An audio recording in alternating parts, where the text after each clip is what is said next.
Welcome to This Just In, the show bringing you the latest advancements in healthcare, strategy, innovation, and public policy. And now, for the fastest voice in healthcare, here's your host, Justin Barnes. Thank you for tuning in and welcome to This Just In. I'm your host, Justin Barnes. In these episodes, I'll bring you the latest advancements in healthcare, strategy, innovation, and leadership. As always, we're broadcasting from the This Just In studios on the Business Radio X network, the Healthcare Now radio network, and our newest broadcast partner, the Health Podcast Network. For today, my 355th episode, we have a very special show. It's not only special for its content, but I'm also inviting a very good friend onto the broadcast. But before we get there, I spent many months now focusing the show and most of my conversations on AI. And I feel compelled to host this episode to articulate a simple framework that anyone can follow to engage AI in their daily routine.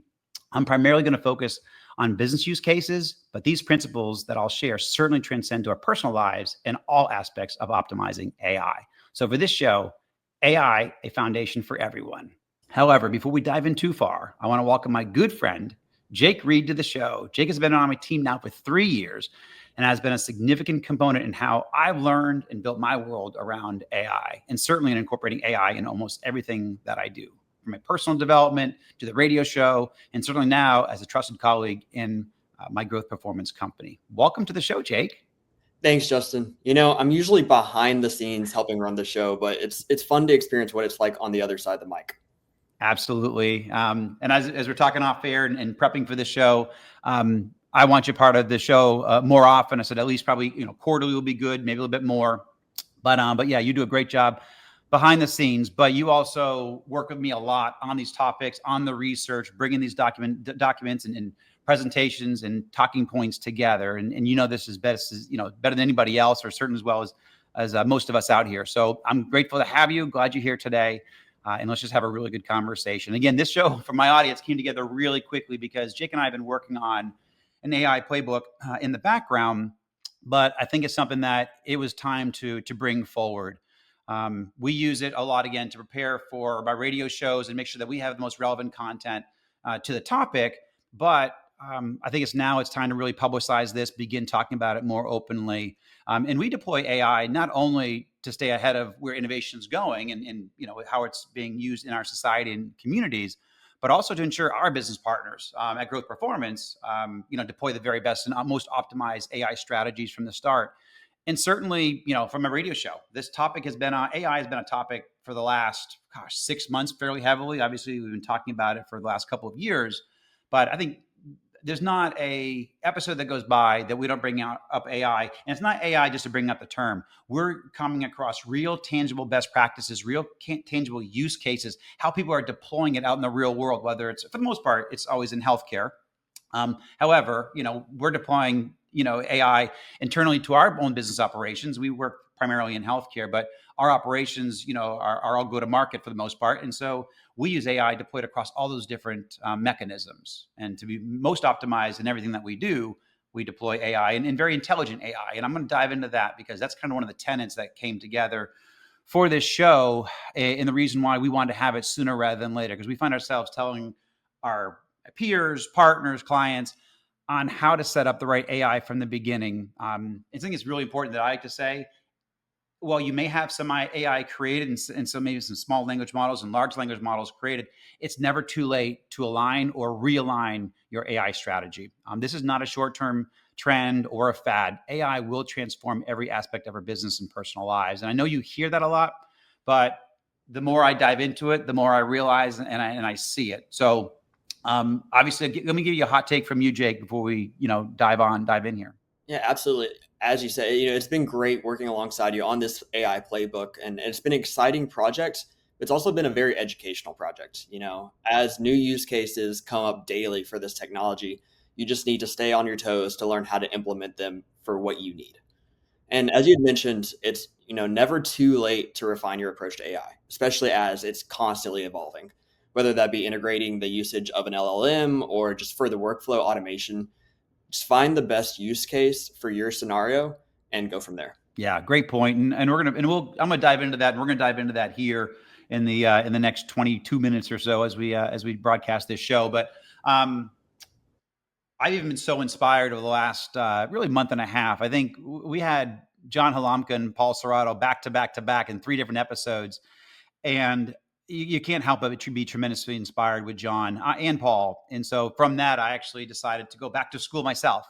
So I actually started school, Stanford's Graduate School of Business with a concentration in digital transformation and AI next month. So I look forward to bringing some of those tenants here. We're actually going to create a playbook during that class as part of the course materials. So not the playbook that we're creating from our company, but a different playbook specifically on digital transformation and AI. That's one of the outputs from this business course. So I'm very excited. I actually used to live in Palo Alto initially when we were forming a company back in the 2000s, and it's gonna be exciting to get back into Palo Alto at times. So looking very, very forward to that. But I think before we dive into some of the tenets, and again, we're going to create a 10 principle framework for everyone, starting with this show. We're going to walk through those pieces here in the next 20 minutes or so. But understanding, and then actually we'll create an ebook from this. I'm sure we'll create some blog and thought leadership posts. But it's really important to kind of from day one to set the mission. What is your goal?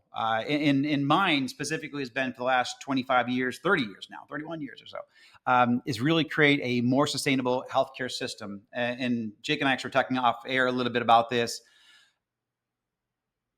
It's not really that we're ever going to spend less in healthcare, but we actually get, in my heart, I believe we can get a lot more for our money in healthcare. We can become a lot more optimized in what we do and how we deliver medicine, much more efficient in what we do.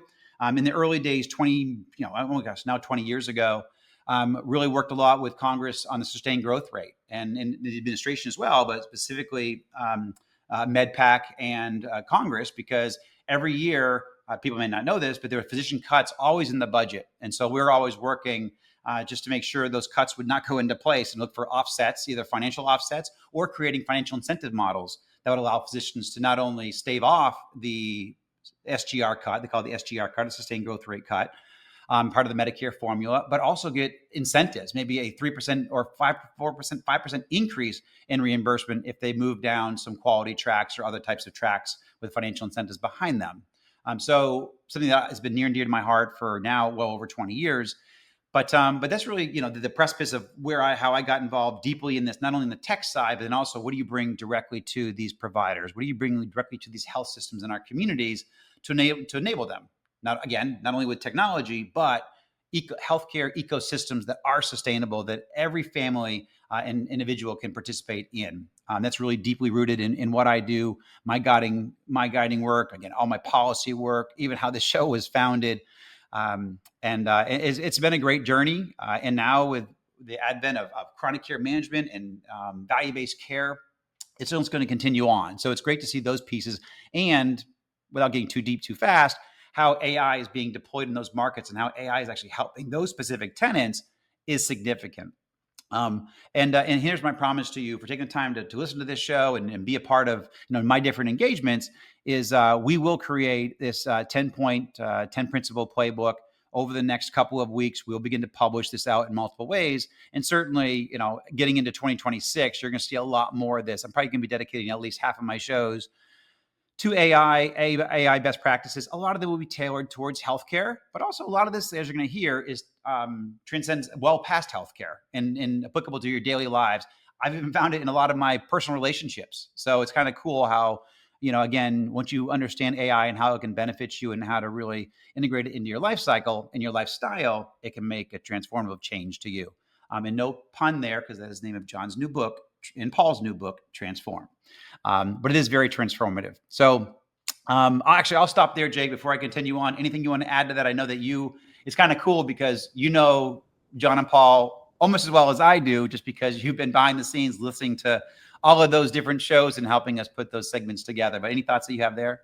Absolutely. No, I think really they've touched on it, especially in the first part of the show that they did about a couple of weeks ago. Just the efficiency that you can get from AI and not so much, the replacement or the fear that is kind of going around. Yeah, that's actually a great point. And another good friend of mine in the industry, Jared Quaiser, with Louisiana Impact Fund, that group, private equity group. Jared brings up and he's got some great pieces that he's going to be publishing on in the coming months, a book and so forth that he's writing, but it really talks about the time that you're going to save with using and deploying AI personally, professionally, use that to really scale yourself, become more efficient. Don't just take the time off, but actually become an enabler of bigger things for yourself personally and professionally. So take the extra time that you're going to save and how you're being efficient, and don't just squander that away unless you need to. I mean, some of us need to take more time off.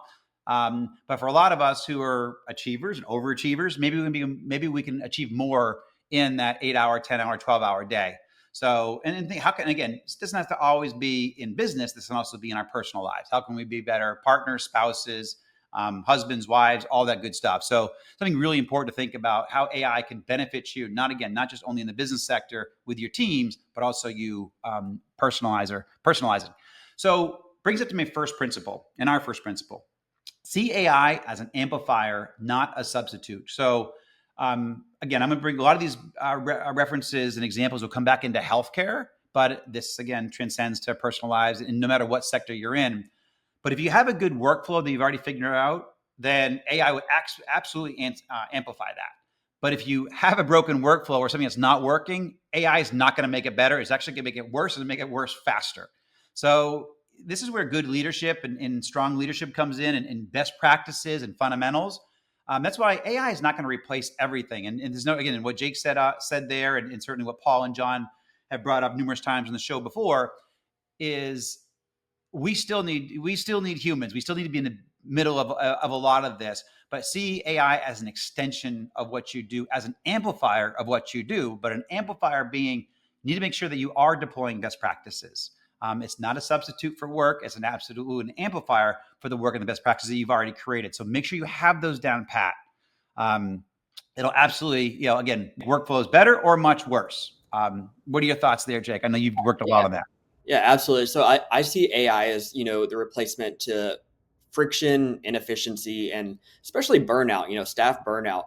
And something that we say, especially within the healthcare sector, is AI isn't replacing clinicians, it's replacing frictions. Actually, a great point. So, and not to jump ahead too far, because we'll bring up Chai and other organizations in a little bit, but people have run out there and rushed to implement chatbots without putting the workflow or the right requirements or guardrails around it. And so you've either had little value, or worse, you've had chatbots out there giving medical advice or medical information. And again, there's a balancing act there. You can certainly share information, but you gotta make sure it's medically relevant, customized to the patient. And again, we're working on putting some guardrails there, and I'll touch on that here in a little bit. But very important to pay attention to that. Again, what Jake said is make sure that you're focused on solving for inefficiencies, solving for burnout, which is significant in the clinical setting, and reducing the friction, because an AI can absolutely do that. The second principle is making room for AI.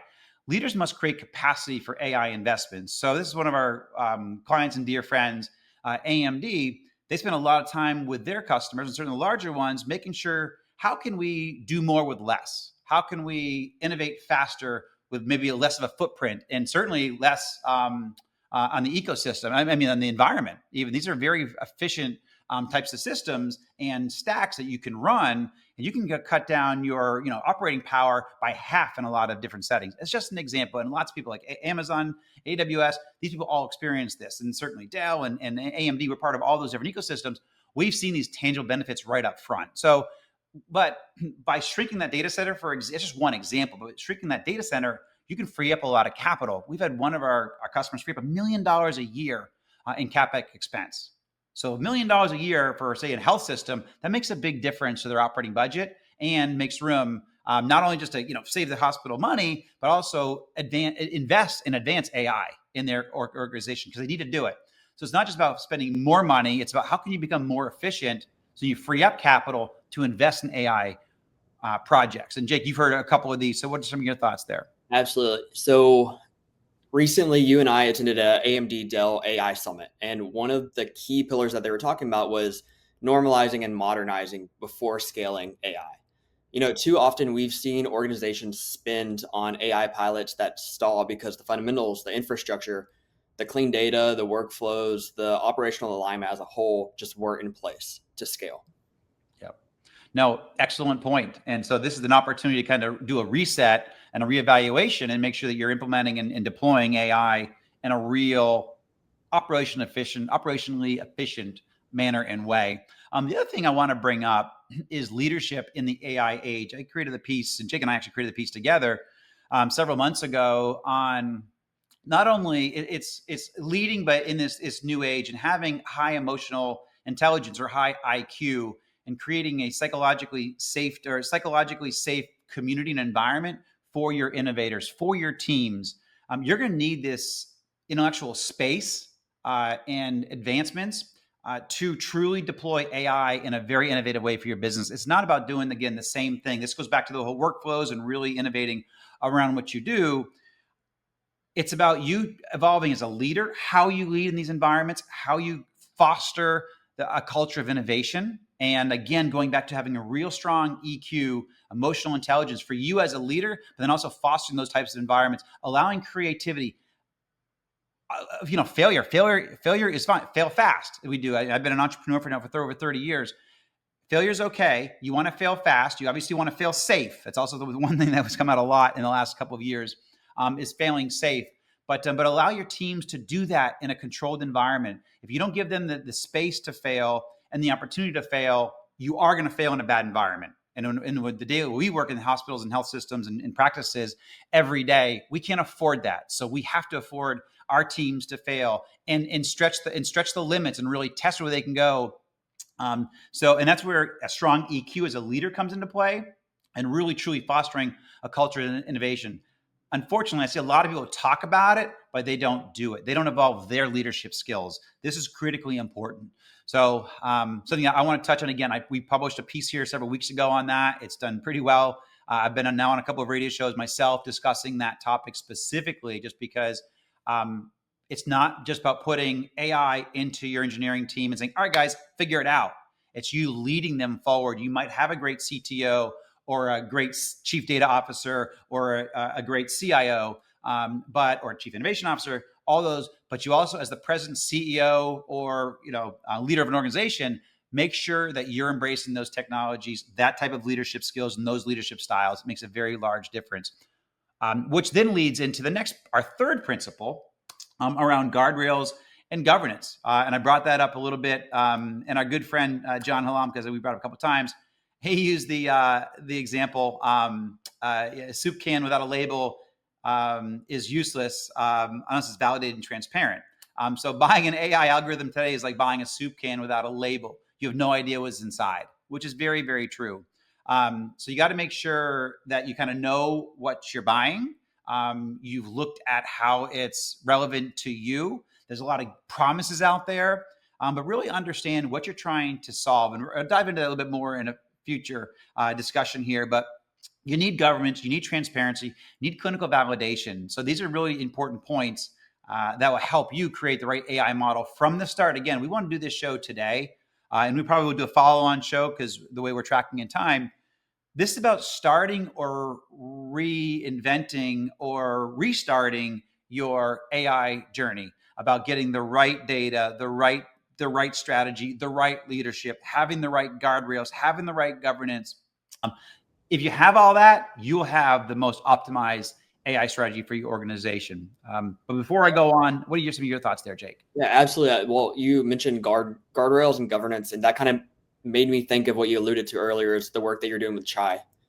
Yeah, no, great point. So I'm sure many of you, certainly if you're in the healthcare ecosystem, healthcare world, there's a new organization. This guy's been out there for now almost a year, called Chai, the Coalition for Health AI, and it's creating those guardrails for responsible use of AI and deployment within the industry, and certainly some oversight here in due time. But really important for people, if you are in healthcare and you're thinking about deploying AI, take a look at chai.org, chai.org. It'll give you a good basis, but really, they're advancing the responsible development, deployment, oversight of AI in healthcare, and specifically fostering collaboration across the health sector, industry, government, academia, and patient communities, which is critically important. The fourth principle that we're going to get to, and hopefully we'll get through all five today, then we'll pile on five for another show. But the fourth principle is data strategy. And this is one that's kind of really come up to Jake and I over the last 6 months in a roaring way. First of all, know your data and know your sources. And Jake already brought up SLMs, so the small language models, the LLMs, the large language models. But it's really important to curate your data sources, the sites and sources that you know, that you trust, and that you know are validated, are peer reviewed. As many of us learned back, 30 years ago, and we're setting up our initial databases for the first time, garbage in, garbage out. So when we used to set up our contact databases or even our Salesforce implementation, stuff like that, you need to make sure you're putting clean data in there, because if you have bad info going in, bad info is going to come out of that system. So this is really going to be highlighted and spotlighted with AI. So you got to make sure that you know what sources your databases, your small language models or your large language models are pulling from. So for example, within our company specifically, we have a closed environment that we only pull in data that we know is curated from sources that we've all personally vetted, peer reviewed in most cases, well researched and validated, and we trust implicitly. Because then when we actually use our AI and run our queries, then we know what's coming out is trusted, is validated, and usually several times over. So that's really, really important. Don't just be pulling from the open internet, because this, as we all know, the internet is full of a lot of bad information and wrong information, and self-serving information in a lot of ways. So make sure that you're pulling from a closed ecosystem, and that you know exactly where your data is coming from. It'll save you down the road, because again, these language models are going to be used for the next 10, 15, 20 years. So that's one thing I've been really impressed with what Jake's been able to do, is create the best language model for us that is highly customized, extremely knowledgeable, and allows us to run 5 times faster than we were even 2 years ago. And it's quite impressive. So Jake, I want you to pick up a few words there for sure, because you've done a great job building this. Yeah, so I think, like you said, it's really, you need to customize it for what you're doing. And so at Growth Performance, we're mostly in the healthcare sector, so that data has to be private. Whatever we're working with has to be private. And thankfully, since we're in the healthcare sector, there's a lot of guardrails around it. Most of our data is coming from government sources for the most part, or like you said, peer-reviewed articles. And so thankfully, we're in a situation where a lot of the data is easy to be verified. Yep. Excellent. And then also, I know one thing that we've talked about recently is, in our good friend John and Paul have mentioned a few times in this show recently, data must be usable without compromising privacy. And I know that's big. That's big to Mayo for sure, but it's big to all of us, or needs to be big to all of us. So again, data must be usable without compromising privacy. So, this is a blueprint for secure access, platform approach, and industrialized implementation in that regard. And I know you've done a little bit of work on that with Mayo. So talk about that, Jake. Yeah. So to that point, the last episode that you did with Dr. John Halamka and Paul Cerrato, Paul explained how Mayo Clinic platform institutes this principle that they call the data behind glass. And essentially, it's just this federated system that developers can build and test algorithms with, even innovate on top of Mayo Clinic's data that they currently have. But the data itself never leaves Mayo's secure container. That way, you get the insights without compromising the patient privacy. It's excellent. Thank you, Jake. So, and I'm going to leave you one more principle before we have to move on for this show, but we'll do a follow-up show, I promise. But the 5th principle, starting with AI. So pick one small measurable use case. And it could be example for in some clinics and health systems, ambient listening is a great one. Pathology pre-reads, patient translation tools. Plan for success, anticipate the workflow, work out the best practices on the workflow before you deploy the AI, because again, AI is going to amplify whatever you do, and also role changes when it works. I mean, this will work over time, so you've got to figure out, what roles and change, what roles will change, or organizational changes need to happen when you start to scale. And if it breaks, prepare for that, and then knowing what you're going to do to fix that and to realign. So we're obviously, this is, again, AI is applicable to almost everything that we're doing, no matter what industry you're in. Certainly in healthcare, ambient listening is a big one we've been reading a lot about lately. Go small and start small. Don't try to boil the ocean. There's a great couple of analogies that we'll give to you on our next show that we learned around the industry in the last even couple of weeks. But again, start small, a measurable use case. It might take 3 months, 6 months. It might take longer. That's okay. You got to start somewhere. But again, keep that data tight, secure, and make sure curated sources, but then pick your use case and go. It's very important. Anything you want to say in closing argument there, Jake? No, you just mentioned the ambient listening. And I think that's the most practical use, just because patients are actually feeling heard, when their doctor's looking at them rather than having their back turned on a computer and typing away. I think that's just a great way to start. Yep. Excellent. Appreciate that. I know there's a great, our buddy Tony Noon's, the great quote there is,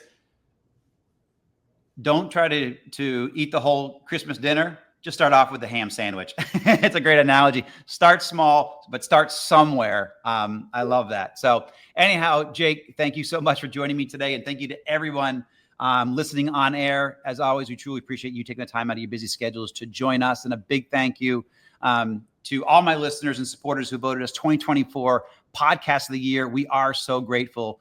Tune into this show as a broadcast weekdays at 2:30 p.m. Eastern, 11:30 a.m. Pacific. As always, you can find me on LinkedIn at Justin T. Barnes or track me on Twitter at HIT Advisor and use the hashtag ThisJustinRadio so we can respond to your comments from the show. If you missed any of this episode or want to hear more, all of my shows are posted on Apple iTunes, Spotify, YouTube, Amazon Music, Megaphone, SoundCloud, iHeartRadio, and TuneIn. You can also check out some of the new content we just published on our thought leadership page at justinbarnes.com. Thanks, everyone. Have a great rest of your day.